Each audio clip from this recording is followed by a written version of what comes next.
नमस्कार प्यारे विद्यार्थियों, आपका एक बार फिर स्वागत है आज की एक नई क्लास में। और ये पॉलिटी क्लास की मैराथन क्लास है जिसमें मैं आपको आज मौलिक कर्तव्य तक संवैधानिक विकास से जो इम्पोर्टेंट क्वेश्चंस बताऊंगा, जो इम्पोर्टेंट फैक्ट्स बताऊंगा, वो हर एग्ज़ाम के लिए महत्वपूर्ण होंगे। और विगत जितने भी एग्ज़ाम में ये क्वेश्चंस आएंगे वो आपके लिए बहुत ज़्यादा ही महत्वपूर्ण होने वाले हैं। तो आज की जो मैराथन में क्लास कराने वाला हूँ वो संवैधानिक विकास, संविधान के बारे में अनुसूची, विदेशी सूत्र, महत्वपूर्ण विकास प्रस्तावना, महत्वपूर्ण अनुच्छेद, मौलिक अधिकार, राज्य के नीति निर्देशक तत्व और मौलिक कर्तव्य है। फिर दूसरी मैराथन जो मैं क्लास कराऊंगा उसमें राष्ट्रपति, उपराष्ट्रपति, प्रधानमंत्री, मंत्रिपरिषद, संसद, सर्वोच्च न्यायालय, राज्यपाल, मुख्यमंत्री, राज्य विधान परिषद, उच्च न्यायालय आदि करा दूंगा। ठीक है। और फिर जो तीसरी मैराथन कराऊंगा उसमें उच्च न्यायालय, प्रमुख आयोग, स्थानीय स्वशासन, राजभाषा, आपात बंद, संविधान संशोधन विविध में करा दूंगा। ठीक है। तो चलिए देर न करते हुए आज के मैं आपको अपने नोट्स के माध्यम से पढ़ा रहा हूँ और बहुत अच्छे से आपका संवैधानिक विकास जो पहला ही पार्ट आता है, जब भी जिस भी किताब में आप पढ़ते हो, पृष्ठभूमि देखो, मनुष्य की उत्पत्ति जिस समय हुई थी मानव उससे जानवरों की तरह रहा करता था। ठीक है।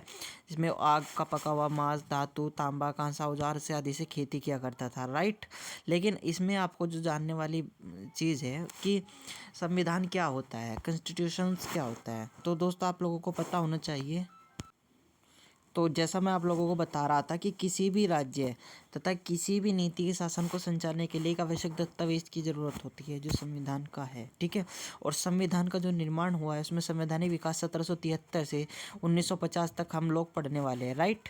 चलिए फिर आगे बढ़ते हैं।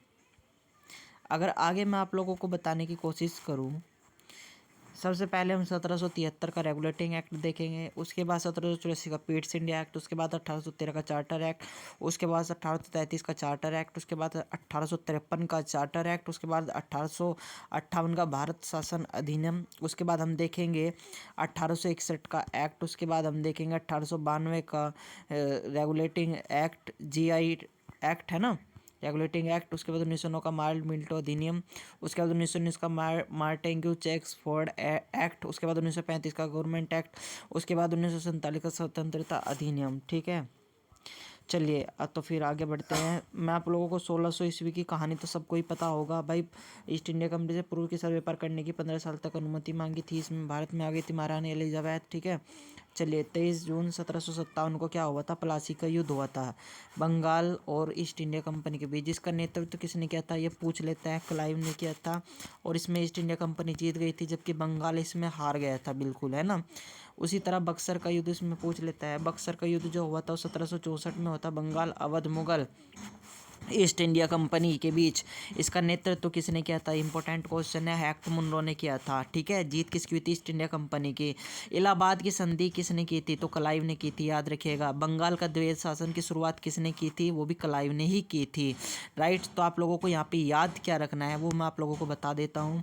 आपको याद ये चीज़ रखनी है क्योंकि यहाँ से क्वेश्चन फंसता है हर एग्ज़ाम में। ठीक है।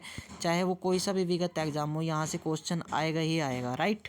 तो याद आप लोग रखेंगे कि 1765 में इलाहाबाद की संधि हुई, किसने की, क्लाइव ने। और बंगाल में द्वैध शासन की शुरुआत करने वाले भी कौन थे, क्लाइव थे। राइट। चलिए आगे बढ़ते हैं। आगे हम बात करते हैं द्वैध शासन। देखो ड्यूअल सिस्टम इसको बोला जाता है जिसमें दीवानी अधिकार तथा व्यवस्था, सुरक्षा, स्वास्थ्य, शिक्षा संबंधित है। तो द्वैध शासन का एक तो ये क्वेश्चन यहाँ से बन सकता है, मैं आप लोगों को समझाने की कोशिश कर रहा हूँ। एक तो ये क्वेश्चन बनेगा द्वैध शासन का अंत किसने किया, और दूसरा जो क्वेश्चन बनेगा वो ये वाला बनेगा, ये वाला। एक तो ये और एक ये कि भारत में द्वैध शासन का जनक कौन है। ठीक है। तो आप लोग याद रखिएगा। ठीक है। एक तो ये वाला क्वेश्चन बनेगा यहाँ से कि जनक कौन है, तो लियोनस कार्टियस। और द्वैध शासन का अंत किसने किया, तो वॉरेन हेस्टिंग्स। चलिए आगे बढ़ते हैं।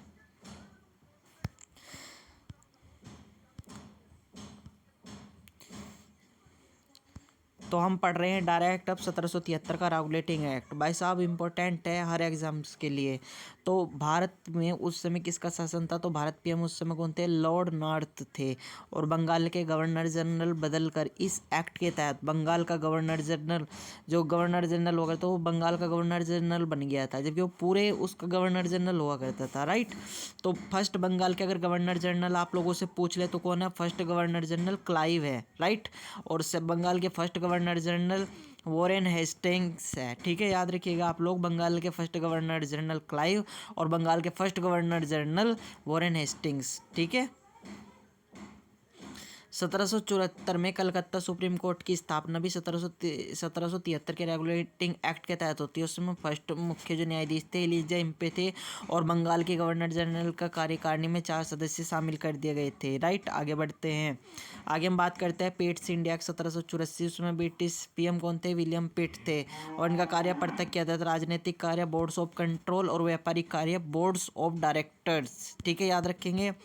चलिए बढ़ते हैं 1813 के चार्टर एक्ट। इसमें शिक्षा पर 1 लाख रुपए पहली बार खर्च किए थे और चीन और चाय के व्यापार को छोड़कर स्टील मिल का व्यापार का अधिकार समाप्त कर दिया गया था। ईसाई मशीनरियों को अनुमति दे दी गई थी धर्म प्रचार के लिए। चलिए आगे बढ़ते हैं।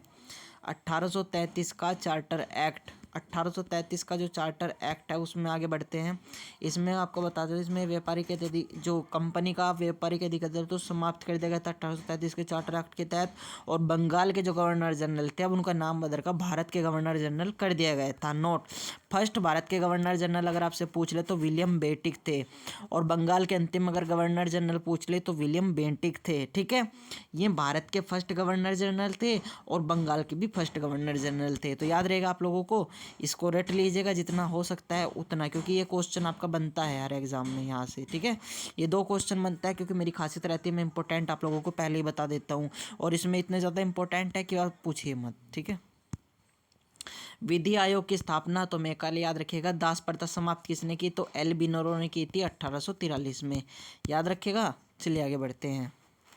1853 का चार्टर एक्ट ईस्ट इंडिया के द्वारा लाया गया लास्ट अंतिम चार्टर एक्ट था। इसमें राज्य लेख खुली प्रतियोगिता सिविल परीक्षा के लिए हुई और 1857 की क्रांति जो थी ईस्ट इंडिया कंपनी में संचालित उनकी भी समाप्ति हो गई थी। राइट, चलिए आगे बढ़ता है। अब क्या आता है? भारत शासन अधिनियम 1858। इस समय महारानी कौन थी? विक्टोरिया थी। ठीक है, और 1 नवंबर 1858 बाद में घोषणा पत्र होता है जिसको कैनिंग ने सुनाया था। अब अब भारत का गवर्नर जनरल बदल कर क्या हो गया था? भारत के वायसराय हो गए थे। भारत के फर्स्ट अगर वायसराय पूछे तो कैनिंग थे और भारत के अंतिम गवर्नर जनरल भी कैनिंग ही थे। ठीक है, ये याद रखिएगा आप लोग, बहुत इंपॉर्टेंट क्वेश्चन मैं आप लोगों को क्लास में बताता चल रहा हूँ, है ना, क्योंकि टीचर की एक यही खासियत होती है कि जो भी इंपॉर्टेंट बनने वाला हो वो पहले ही बता दें। ठीक है, तो मैं इसको ब्रैकेट में भी कर देता हूँ, ये इंपॉर्टेंट है और यहाँ से क्वेश्चन बनेगा ही बनेगा। पूछ लगा कि भारत के प्रथम वायसराय कैनिंग और भारत के अंतिम गवर्नर जनरल कैनिंग। ठीक है, चलिए आगे बढ़ते हैं। मैंने आप लोगों के लिए अच्छे से डिज़ाइन किया है जो भी इम्पोर्टेंट है, तो प्लीज़ इसको पूरे के पूरे को रट लीजिएगा, प्लीज़ छोड़िएगा मत, रगड़ लीजिएगा। ठीक है, क्या है ये मैं आप लोगों को बताता हूँ। ठीक है, चलिए इसमें क्या है कि मुगल सम्राट अगर आप लोगों से पूछ ले तो मुगल सम्राट पद का इसमें क्या हो गया था? द एंड हो गया था। Board of directors, boards of जो कंट्रोल थे उसका क्या हो गया था? द एंड हो गया था। ठीक है, अगर आपसे पूछ ले बंगाल के फर्स्ट गवर्नर जनरल कौन है तो क्लाइव है, याद रखिएगा। अगर बंगाल के अंतिम गवर्नर जनरल पूछ ले तो वॉरेन हेस्टिंग्स है। अगर बंगाल के फर्स्ट गवर्नर जनरल पूछ ले तो भी वो भी वॉरेन हेस्टिंग है। अगर बंगाल के अंतिम गवर्नर जनरल पूछ ले विलियम बेंटिक और भारत के पहले गवर्नर जनरल वो भी विलियम बेंटिक।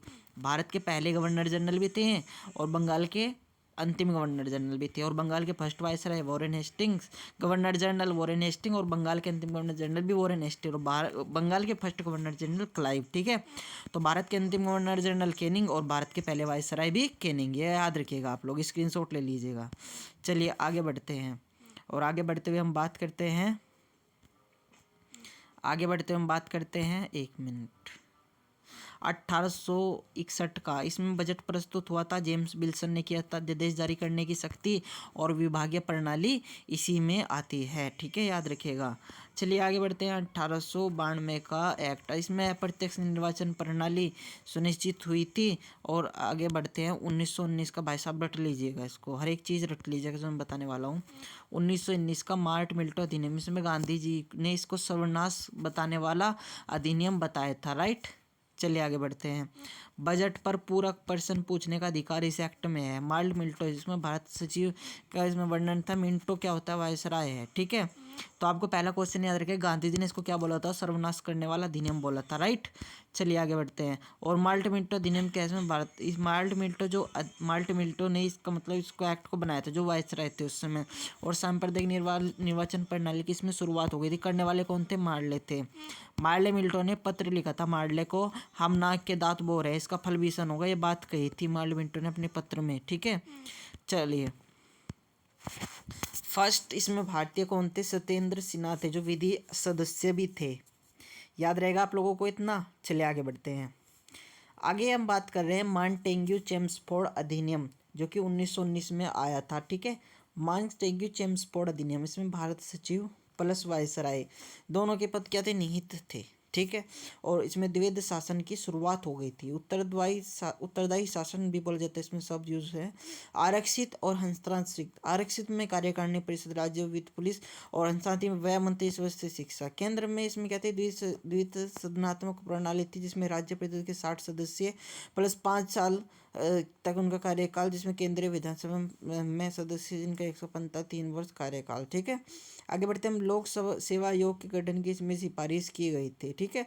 और ली आयोग पब्लिक सर्विस कमीशन, ली आयोग लोक सेवा आयोग की इसमें गठन की सिफारिश की गई थी, जिसको पीसीएस बोलते हैं, पब्लिक सर्विस कमीशन। 1926 में इसकी स्थापना हुई थी।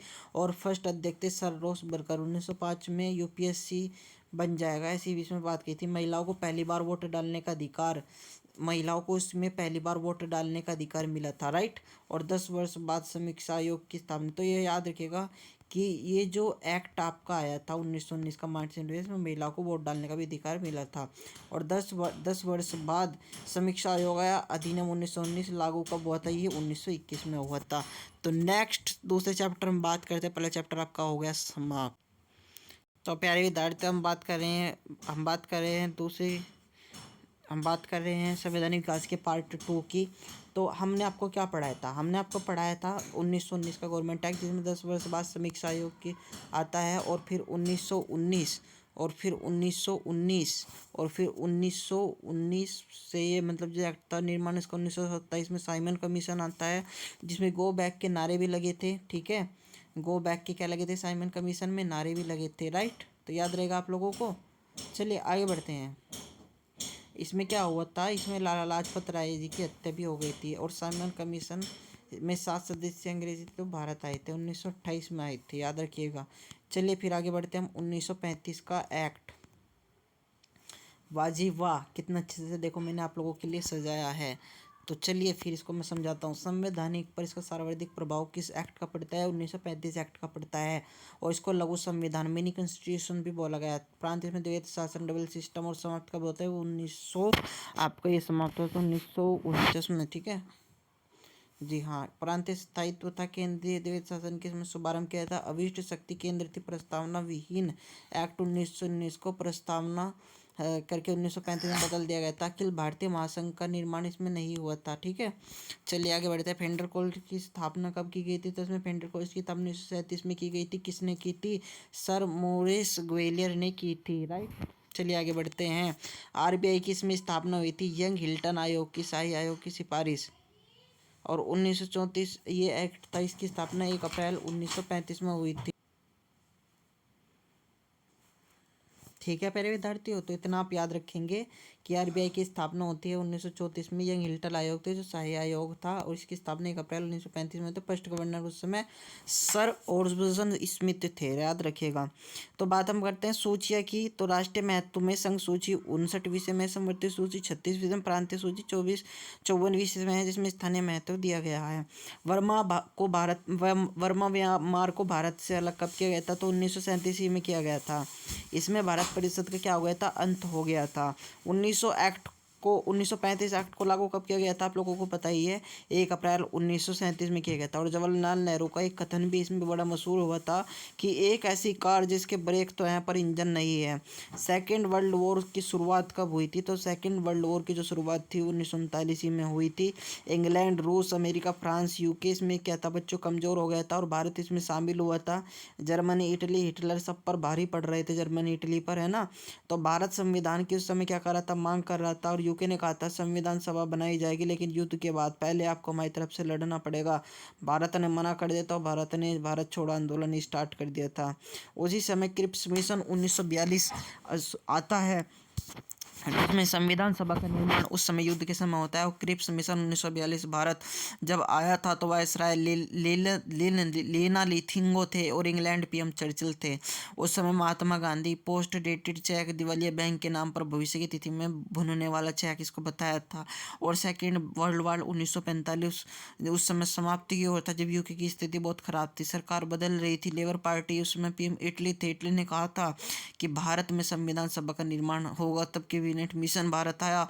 और उस समय यूके पीएम कौन थे?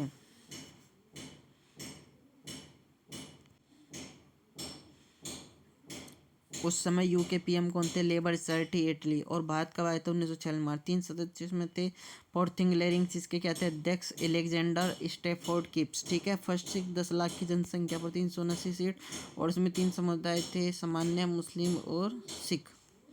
ठीक है, चलिए आगे बढ़ते हैं।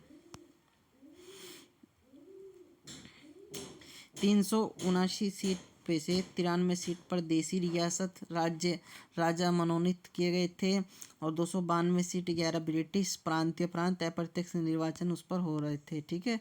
और चुनाव 200 सीट पर कांग्रेस, 73 सीट पर मुस्लिम लीग, 15 सीट पर अन्य। हार सहन नहीं है मुस्लिम लीग का कथन था, वो बहिष्कार कर दिया था, इसलिए प्रत्यक्ष कार्यवाही दिवस 16 अगस्त 1946 को मनाया जाता है। ये याद रखिएगा, यहाँ से क्वेश्चन पूछ लिया जाता है। डायरेक्ट एक्शन डे बहिष्कार 16 अगस्त 1946। संविधान सभा में कुल कितनी महिलाएं शामिल थी? 12 महिलाएं शामिल थी। और यहाँ से क्वेश्चन बनेगा भाई साहब, सरोजिनी नायडू कहाँ की थी? बिहार की, और कांग्रेस की पहली महिला अध्यक्ष थी। उत्तर प्रदेश की फर्स्ट राज्यपाल, और 13 फरवरी को उन्हीं की इसी अवसर पर राष्ट्रीय महिला दिवस मनाया जाता है। पुस्तक कौन सी है इनकी? द गोल्डन थ्रेशोल्ड पुस्तक है इनकी। और विजय लक्ष्मी पंडित भाई साहब विश्व की पहली महिला अध्यक्ष थी संयुक्त राष्ट्रीय महासभा यूनियन की। ठीक है, महासभा की, याद रखिएगा। और उत्तर प्रदेश की फर्स्ट महिला मुख्यमंत्री कौन है बच्चों? सुचेता कृपलानी है। ठीक है, चलिए आगे बढ़ते हैं। पूरे विश्व में पहली बार अंतर्राष्ट्रीय महिला दिवस कब बनाया गया? 8 मार्च 1971। भारत की पहली कैबिनेट मंत्री कौन है? भारत की पहली कैबिनेट मंत्री तो याद रखिएगा राजकुमारी अमृत कौर है। चलिए आगे बढ़ते हैं।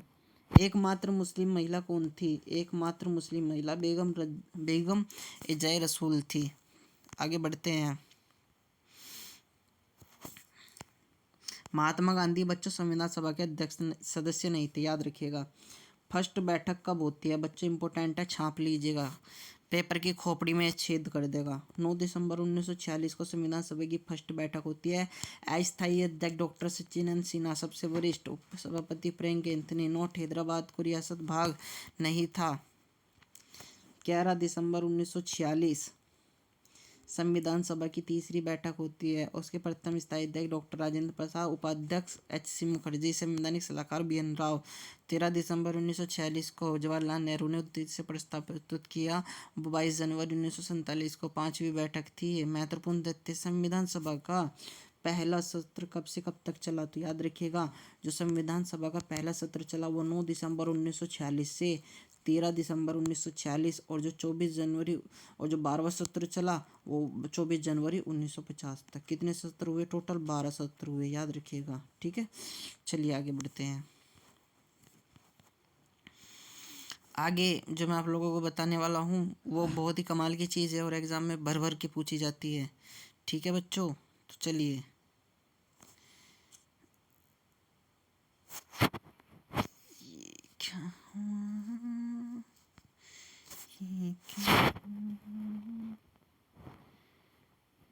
थोड़ी माफ़ी चाहता हूँ, कुछ टेक्निकल इशू आ गया था बीच में। तो हम बात कर रहे थे 22 जुलाई 1947 को राष्ट्रीय ध्वज तिरंगा इसमें स्वीकार किया गया था, जो हमारा राष्ट्रीय चिन्ह भी है।